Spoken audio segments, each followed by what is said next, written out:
Nous nous étonnons parfois que les personnes que nous voulons amener à Christ s'éloignent, alors que nous sommes certains de notre vocation et des promesses que Dieu nous a faites, qu'il nous emploierait pour sauver des âmes. Le cœur rempli de la joie des instants de communion pendant lesquels nous avons eu le sentiment de sa présence et la révélation de sa volonté, nous sommes allés de l'avant en pensant que les autres comprendraient. Or, ce n'était pas Dieu qui était à l'œuvre, ce n'est pas lui qui a envoyé. Cependant, en un certain sens, Dieu était là. Il a permis notre action et son résultat négatif pour que nous apprenions à nous connaître nous-mêmes. Jamais Israël n'aurait été délivré avec des méthodes employées par Moïse en tuant un à un les Égyptiens. Dieu se réservait d'agir d'une autre manière.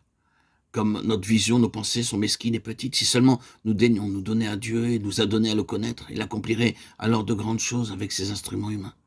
Dieu voulait sauver Israël en se servant de Moïse, mais à sa manière à lui, et dans l'œuvre que Dieu se propose d'accomplir. Moïse est l'obstacle, le plus grand des obstacles.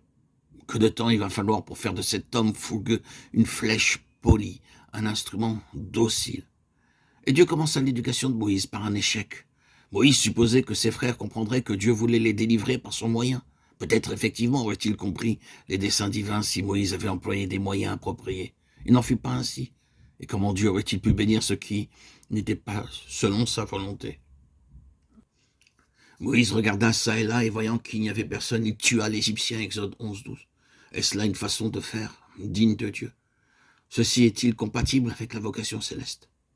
Certes non.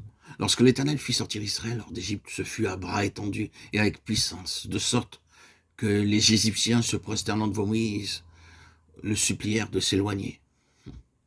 Gardons-nous de supposer que Dieu peut être dans l'action douteuse, celle qui oblige à ses regards inquiets à droite et à gauche, ni en quoi que ce soit qui ne supporte point l'éclatante lumière de sa présence. Lumière transparente comme le cristal. Attention aux moyens employés pour obtenir de l'argent pour les œuvres. Attention aux moyens employés pour gagner des âmes. Moïse eut certainement le sentiment d'avoir mal agi. Nous pouvons facilement supposer qu'il ne goûta point un paisible repos au cours de la nuit qui suivit, et qu'il comprit l'erreur de son acte. Il comprit qu'il ne pourrait point sauver Israël par de semblables moyens. Comme Moïse, nombre d'enfants de Dieu se précipitent tête baissée dans l'action avec leur propre force, leurs pensées charnelles, leur propre sagesse. Aussi, les âmes restent sous l'esclavage du péché et du monde.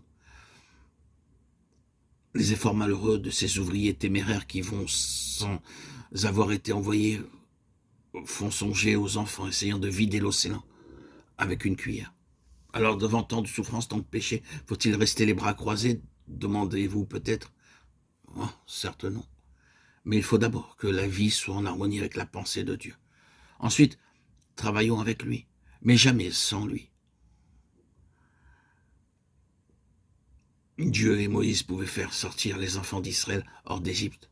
Moïse tout seul ne l'aurait jamais pu.